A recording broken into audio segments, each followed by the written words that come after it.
Good afternoon and welcome to Today on BayTV. We are live in Swansea on Thursday the 13th of July 2017. I'm Henry Dobby Cook and next to me is Gaynor Morgan. As ever. And we've been joined by our favourites, the Ramblers. But before we go rambling off with them, should we have some music from the Liam Ward Band?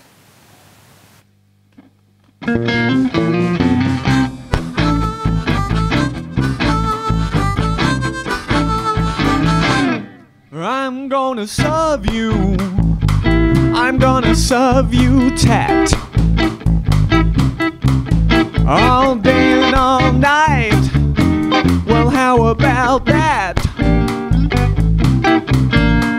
You know I got your number.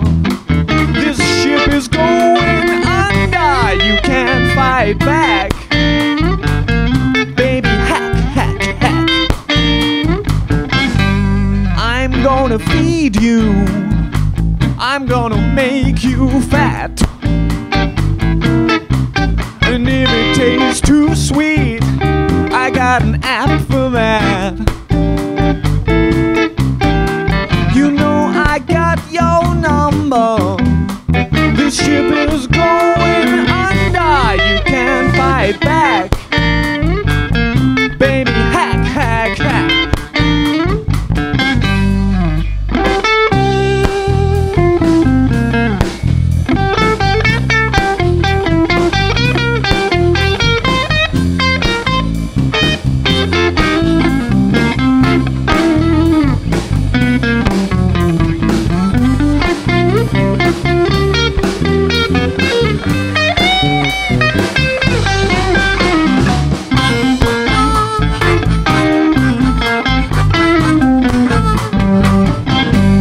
I'm gonna operate. I'm gonna make you fit. I'm gonna sell your health to the highest bid. You know I got your number. This ship is going under. You can't fight back. Baby, hack, hack, hack.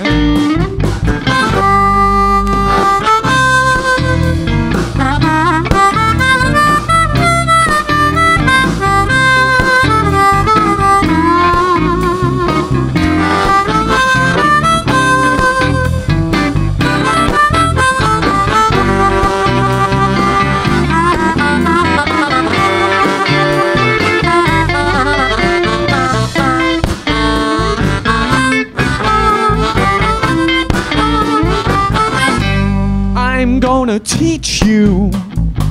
I'm gonna teach you the facts. Whatever the cost, long as I make it all back. You know I got your number. This ship is going under. You can't fight back. Baby, hack, hack, hack. I don't believe what you hypothesize. White men in suits won't tell you no lies. Three little monkeys in chains are we. Can't speak, don't hear, and we won't see. When I destroy you, I'll make you lose what's real. And if you read the small print, well, it's all part of the deal. You know I got your number.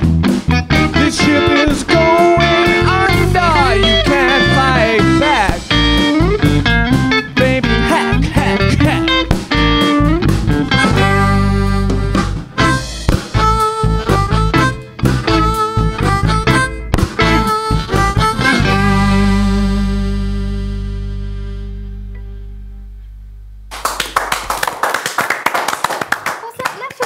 Lovely way to start the show. What do you think, guys? Yeah, it was good. Yeah. Could do them and your rambles with you. Yeah, yes, and they're very nattily turned out as well. So, Andrew, where have you been rambling to lately? Well, we've been Yeah. On Kilvey Hill, we've actually had 2 walks on. We should got a bit of video for one of those. And Richard went on to Kilvey Hill last night as well. Should we have a look at Kilvey Hill then? Yeah.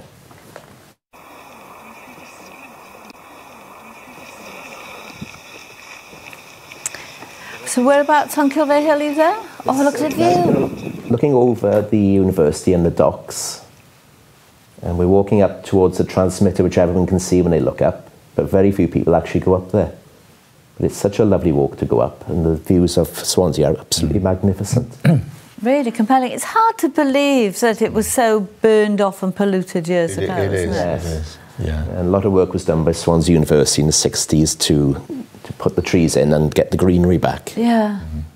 But recently we've managed to get some rights of way put up on there, signposting, so people can go up and walk around. Were they existing rights of way? No, the rights of way are there, but they weren't legally registered. Well, I suppose nobody wanted to go up there before, did they, for 200 years, probably? Only the locals. So but it is absolutely lovely when you do go up there. Yes, but even in my time, I've seen it turn from that awful brown, burned sort of look. Yes, it's changed dramatically. Yeah, and we were up there last night as well. We haven't got the video to show you of that, but it was an absolute stunning evening. We walked from Bonamine last night. Oh, did you? Yeah. The leader actually is the vice chairman of Bonamine Rugby Club, little plug for them. And we walked up Kilvey Hill from a different direction to the one shown on that clip there, but the views are absolutely amazing. But again, it's a summer evening walk. We've done several of those. We did one last week. I think we had a video clip of that from Limeslade to Langland. We'll have a look now. Let's have a look. Well, this is Margam Park. This is another one I wanted to mention. We did this on Monday. We do a series of walks, easier walks with friends for people who want to taste walking without a group. Margam Park's on our doorstep, and it is absolutely fantastic. It is. It is, it is. And this particular one, we started off as rather cloudy, and then we stopped there, people taking off the jackets, and by the time we got up the top to the pulpit area, it was I really know Margam Park well, but I can't quite see where you are there. that's walking back down. We walked up to the pulpit on the top, which overlooks the park. Yeah.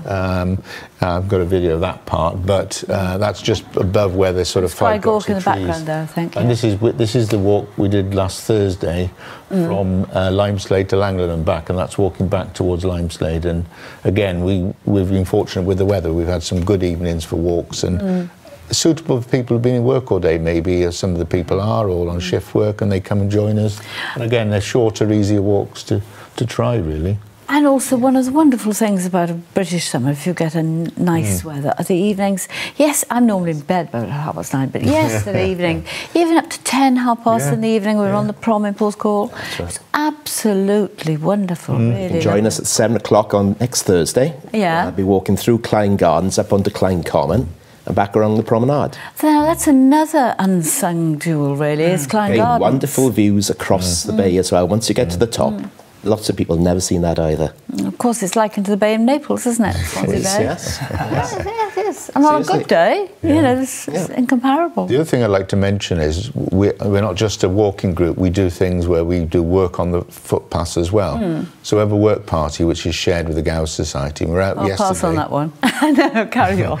We were out yesterday. I was part of it at Langland, clearing a part alongside the tarmac path, but also another path which is what they call a permissive route up above Langland Bay Golf Club. I'd never been up there before, but it was hot work, but we did it. We work with the council, so we try and do one every month so that we give a bit back. We use the routes and we think, well, working in partnership. Well, yes, because really, how could you maintain so many footpaths otherwise? Hundreds of miles of footpaths just within Swansea's boundary. 450 miles, and of course with all the Within cutbacks. Swansea? Yes. Swansea Council's area. With all the cutbacks, of course, it's biting. Their budgets for maintenance are being cut back by about 20%. Actually, it's a nice job if you're doing it in a group, isn't it? Yeah, It's good therapeutic fun. Were you walking anywhere last Tuesday? Tuesday afternoon was horrendous. I was in Cardiff. Went to see Coldplay. Oh, right. Okay. Did you enjoy it? I did. It was fabulous. I saw them in the Etihad Stadium last year as well, the same tour. Okay. This is the only one, Cardiff, Tuesday night and Wednesday night, are the only ones this year on the UK tour. But Wow. a fantastic performance. Unfortunately, they did pull the roof over on the stadium. I think they weren't going to, but people would have been soaked. They and the band, I think. But Great atmosphere, I should think. Just briefly, what's coming up next? Okay, we've got on Saturday, we've got a series of walks we're doing, St Illtyd's Walk from Avonargo to Margam. It's the final one in the series of the route that links Pembrey Country Park to Margam Park. I think that'll do us. Yeah. Sounds like So a short walk on for those who don't want to do the long St Illtyd. And we got the Gardens Walk at Llanmaddock, so we do a short 4-mile walk, and then we're going to see the open gardens under that national scheme.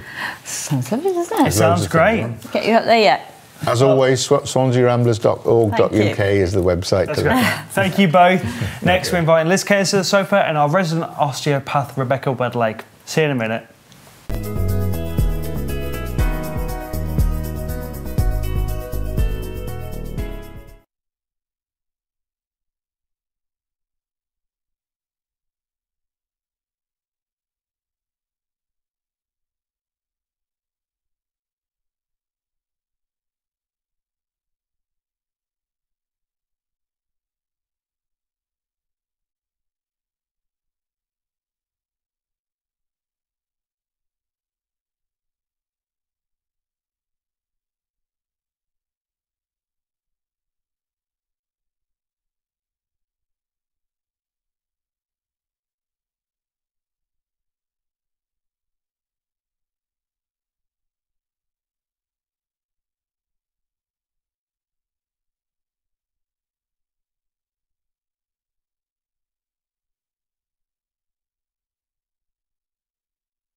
Welcome back to Today on BayTV. I'm Gaynor Morgan. With me is Henry Darby-Cook, and we have with us also Liz Cairns and Rebecca Wedlake, who'll be talking all things osteopath, won't you?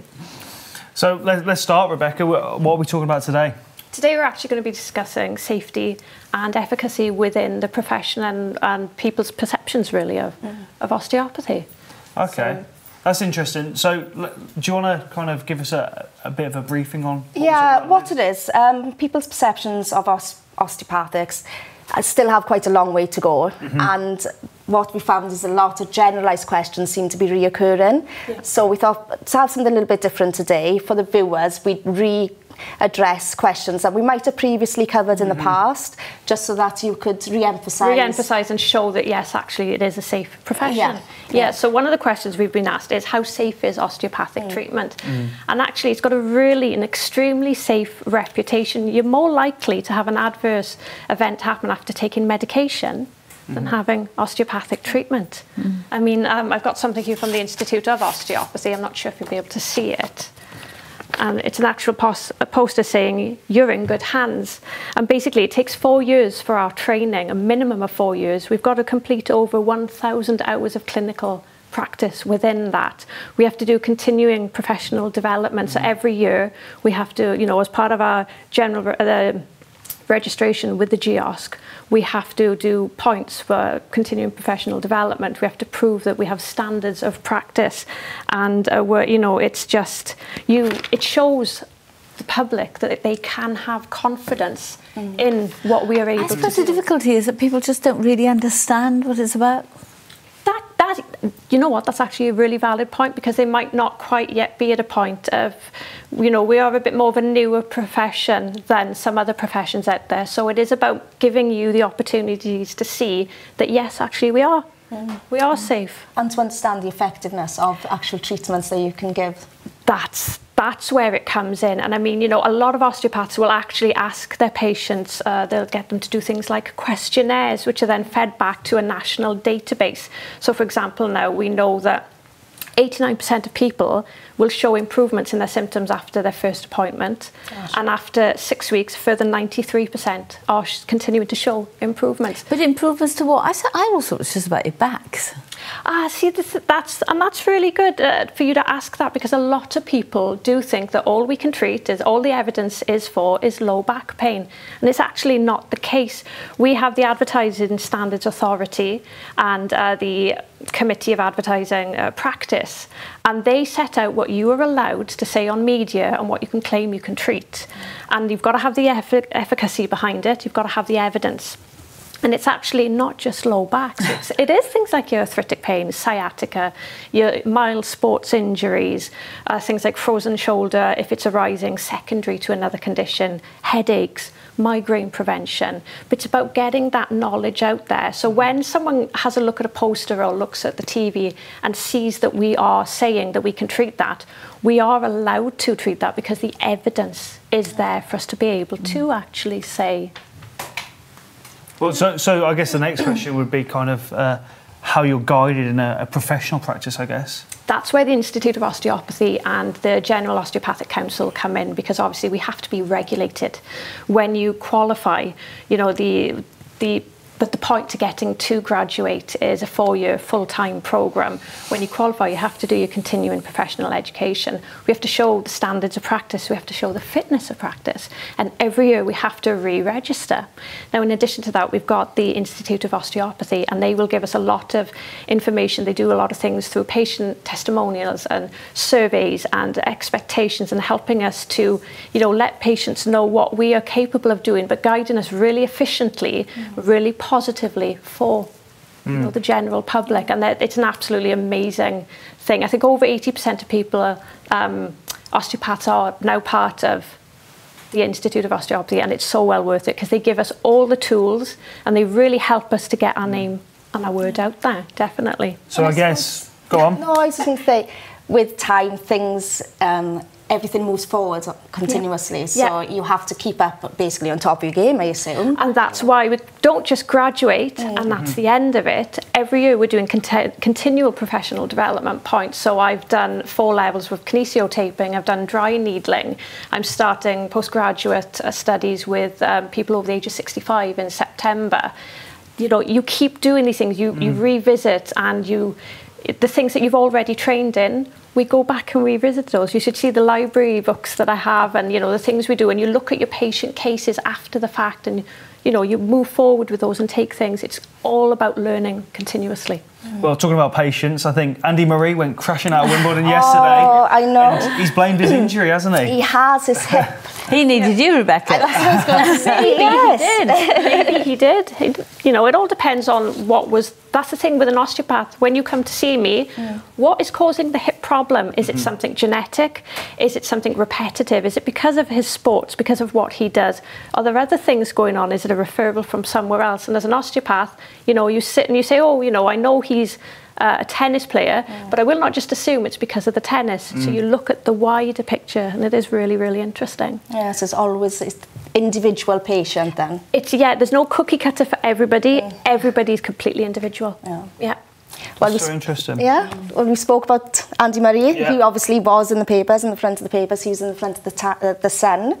And they also said, give us hope, Joanna. Of course. There's a song, I think, as well. Is going to be, I don't know whether they're going to be singing it in Wimbledon, but this is Sun, actually, who's made this song up. But you can imagine saying, give us hope, Joanna. I'm not going to sing it, don't worry. I won't either, don't worry. And also they mentioned Andy Murray, who got out of Wimbledon. I think there's talk he might actually take a break from tennis now due to injury. He is, I think once you're at the top of your game, the last thing you want to do is to attend a game with that half and half, or whether you're going to be able to sustain to playing. The last thing he's want to do now is go and play knowing he may be out because of the hip injury. And he's at the top. Best thing is to finish at the top, really. We're all going to think of him as the top seed, aren't we? Yeah, well, the thing is as well, I think he can look at his other competitors. If we look at Nadal, for example, kind of top of his game for like the last however long, but always had knee problems. He played through the injury that then put him out for 3 years. And now he's come back, and obviously he went out in the quarters. But I think Murray can see maybe a short-term rest will be more of a long-term career for him. Definitely. That's really important to think about as well. Definitely. I think you can push your body too much, can't you? Of course, But if you love what you do, sometimes you don't want to step back from it. No. And if it's your full-time job, you know, there's a lot Very difficult, isn't it? Exactly. It is. Maybe other avenues for him. Yeah. You never know.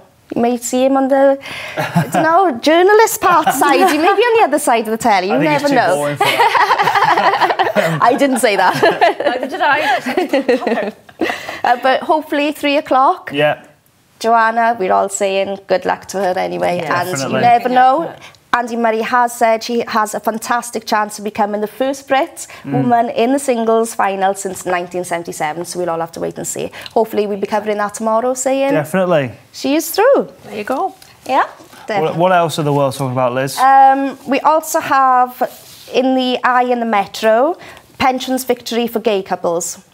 The EU law, the landmark ruling means same-sex partners have equal rights to finances. And the pension schemes could also, though, be forced to pay out billions, backdating to all the people who haven't had access to these pensions. Why wouldn't that be the case? I mean, I can't believe this hasn't already been the norm. Seems extraordinary. It is, and even the court said what had been previously happening, it was unlawful and must be disapplied. So it's gone straight through. The only thing is, what I read up, because it's under the EU law, when we leave, that might be repealed today. That could go back again. So we don't know if that's actually going to continue. This is, yes. I was joking, because all that's happening is EU laws are being transferred. The Guardian, you're saying that, the Guardian has actually brought that up in the front of the Guardian. Labour threat to defeat May and Brexit bill and said party to exploit PM's slim majority as it demands changes to protect rights. So there may be a repeal. We never know.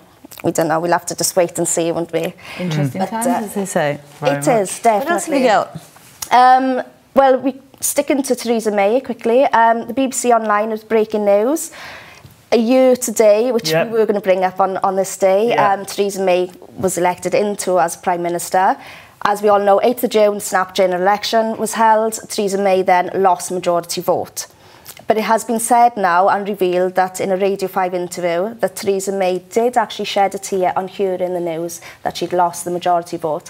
And it was her husband that broke the news to her also. That's quite touching. By the look of her, I think she shed more than a few tears. I can imagine, and over time as well since then. I don't know how many tears she may have shed by then. She looked traumatised the next day, didn't she? I know. There we go. Thank you very much. Thanks, Rebecca. Thank you. Next, we'll be carrying on with the papers, hopefully, Liz, and inviting the Rev John Anthony onto the sofa with us. We'll see you in a minute.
Welcome back to Today on BayTV. I'm Gaynor Morgan. With me is Henry Darby Cook and Liz Kearns has stayed with us, and we also have the Rev John Anthony with us from St Mary's here in Swansea Centre. So thank you. Thanks for joining us. Nice to be with you. We have a small hangover of the papers, Liz, so what are we going to talk about? Well, I'm going to cover the Evening Post, who has brought up the fact that an amazing story. 19-year-old Aileen Hughes, who's from Carmarthenshire. She attends the University of Wales Trinity St David's, Cardiff, and she was approached by her lecturer to see if she would want to sing the national anthem. I'm just holding up a picture of her in the Evening Post. She's literally told hours before. That was it. She had hours just to practice and rehearse, and then she had to go straight to the stadium, the Principality Stadium, on a Tuesday night, and we have a lovely video showing her. Let's have a little look.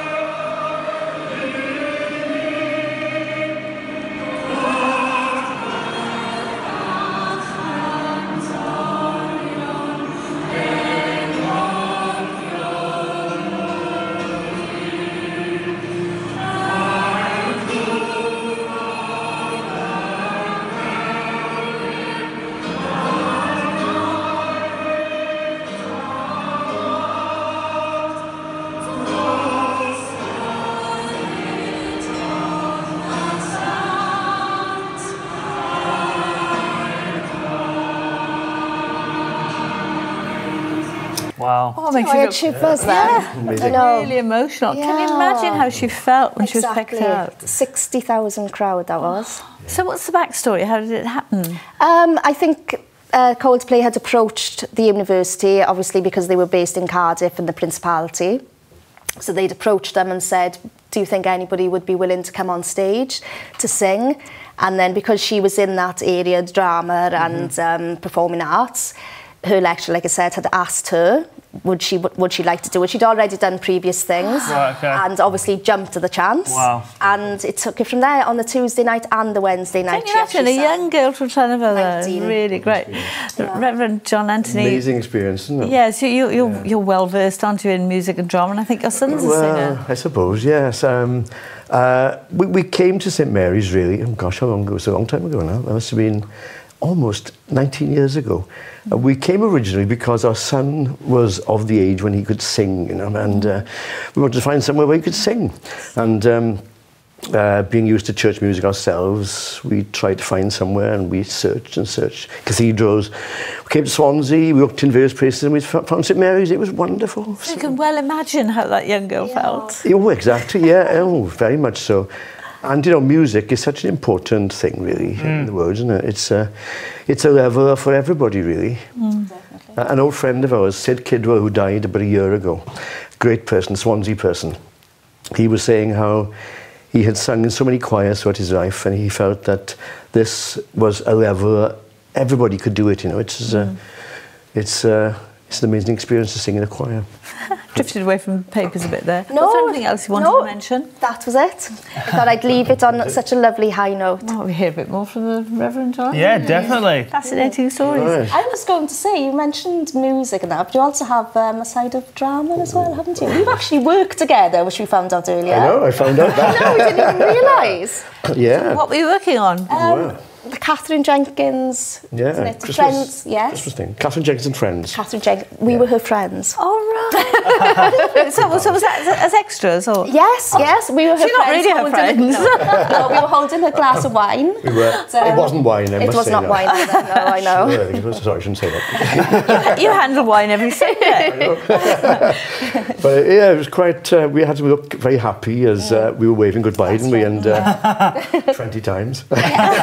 Over and over and over. Do it again. Yeah. And, yeah, it was good fun. Lovely story. Yeah. So how do you fit into the team at St Mary's? Well, I'm one of the curates. I never quite know what a curate. I was thinking of an egg when I hear about a curate. We've got the rector who's in charge. That's Ian Rees, who's been here before, isn't he? Yeah. And Helen, his wife, who's associate priest. And there's me, Muggins, as curate, and also another curate who was ordained recently. So what is a curate?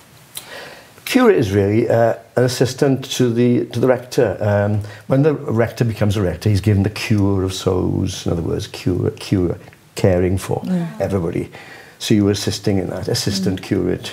It's a big job then, really. It is really. Yeah. How does St Mary's fit into sort of 21st century Swansea?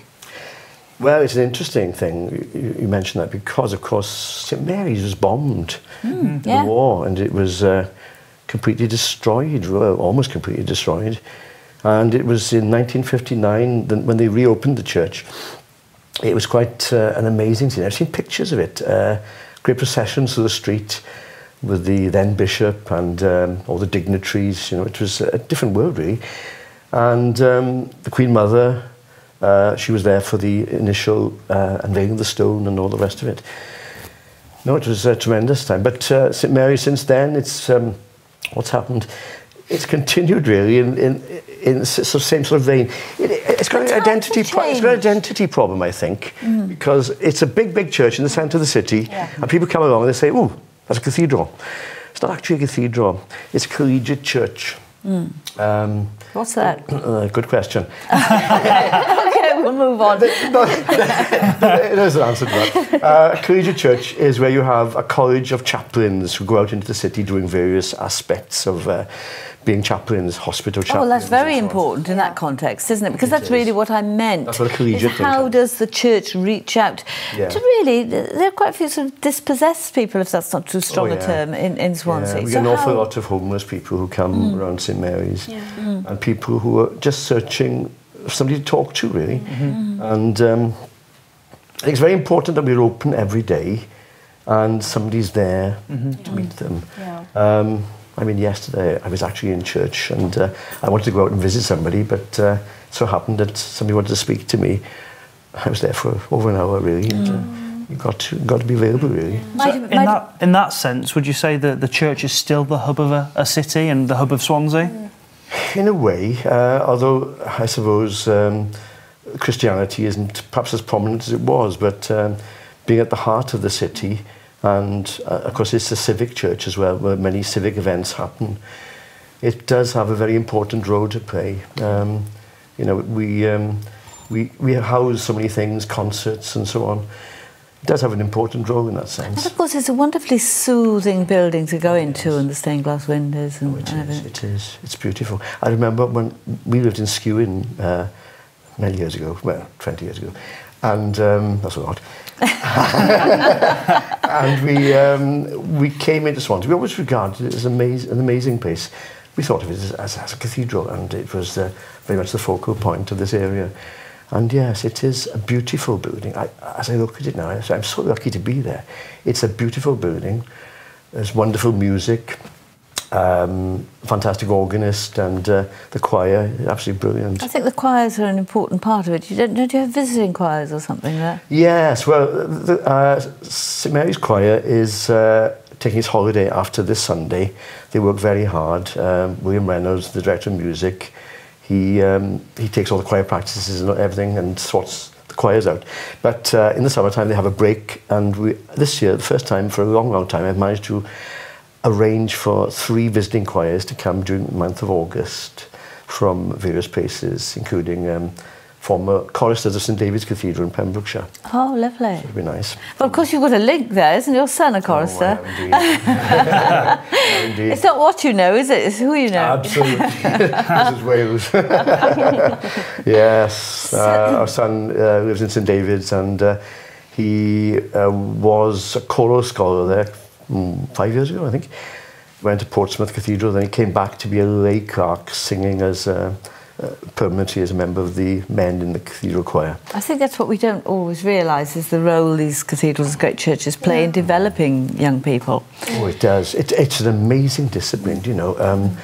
When I see young boys, young girls, the young girls in St David's and the young boys in the cathedral choir and those in our choir, the actual musical education they get, and the fact that they're given social skills as well, how to relate to each other and how to behave in public, basically. Just in the very few seconds that are left, If somebody's at St Mary's, should they be afraid to go in? Can they just walk in? Oh, of course they can. Everybody's welcome.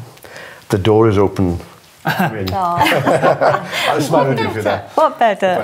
That's a lovely welcome, isn't it? Croeso. Yeah. Well, thank you so much. Lovely to talk to you. Next, we're talking to the Liam Ward Band. More great music from them. Stay with us on BayTV.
Welcome back to your final part of Today on BayTV. I'm Henry Darby Cook, and Gaynor Morgan, well, she's left me. Just before we have a chat with the Liam Ward Band, we're going to hear some more fab music from them. Take it away, guys.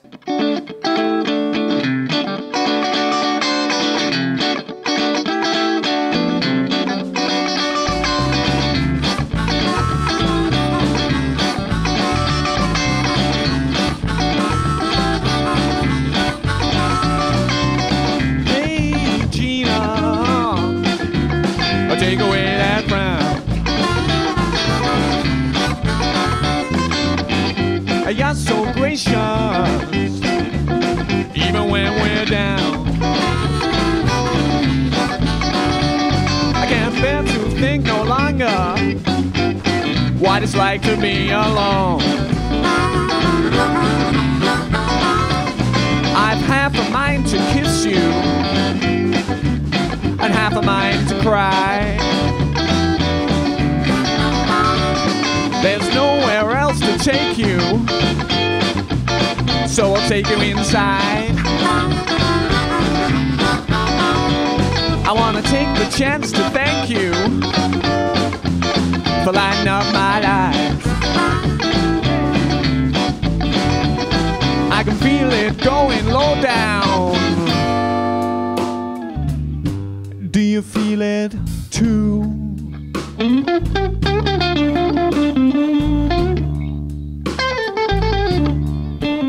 We're really going low down. I hope you feel it too.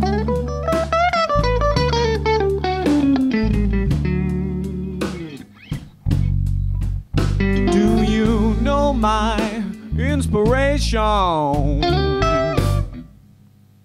I did it all for you.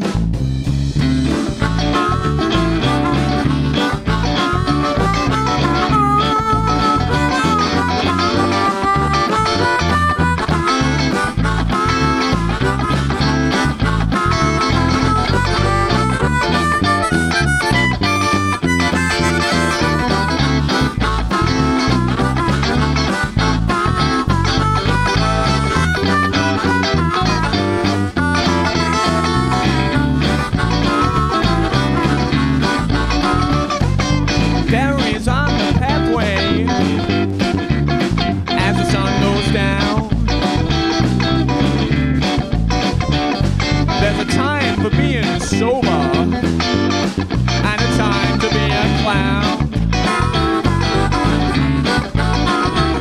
I wandered by the seaside. Hey, look what I found. Let's sleep outside together, or riding high above. We fit each other, Gina, like fingers fit a glove. And all my heart is saying, I'm gonna give you all my love. Yes, all my love. Yeah, my love. Yes, all my love.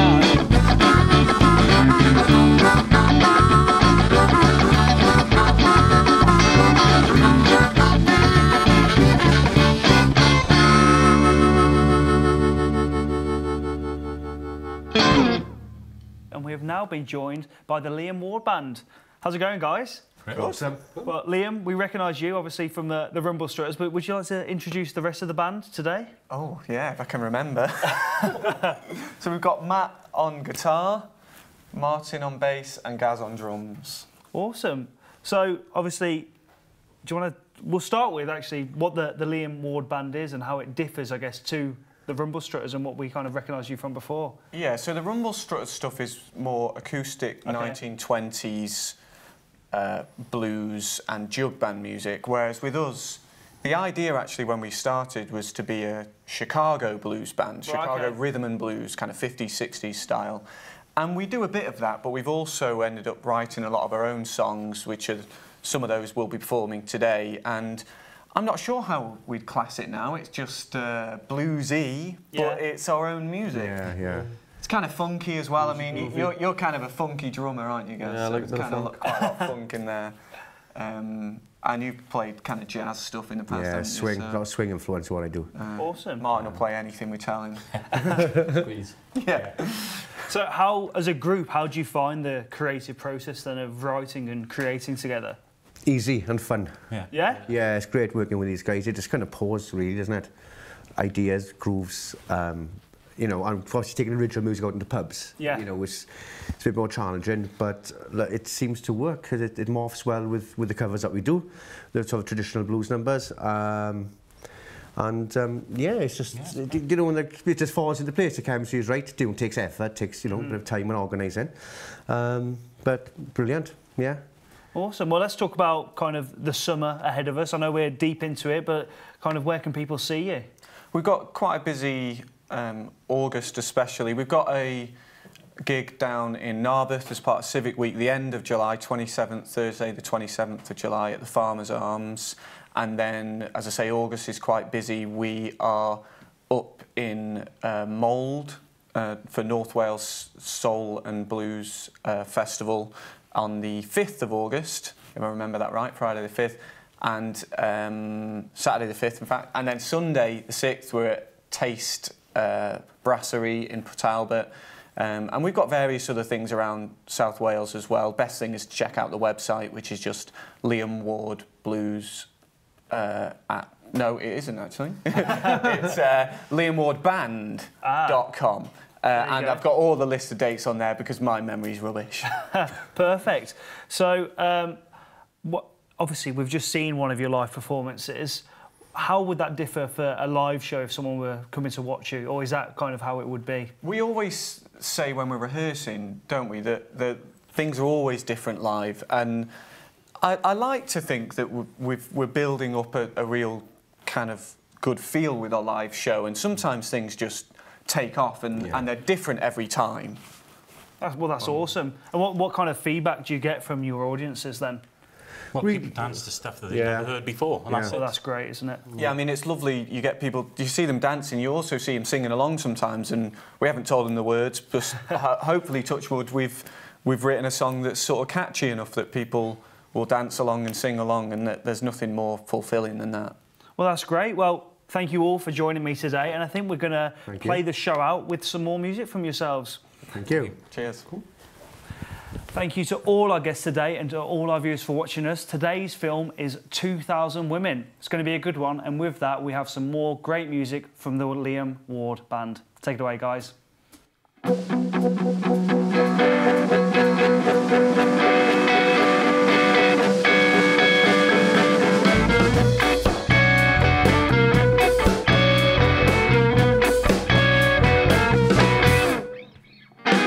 She steps into a crowded room, and all in shorthand they write well groomed.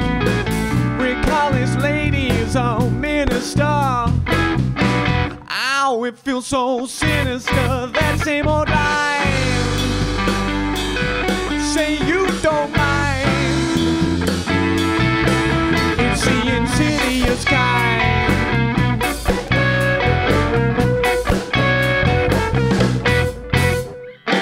16 years young, he can't resist. Nobody's conscience gives out a hiss. I know you've got words that will do. You'd call it something else if it happened to you. That same old lie.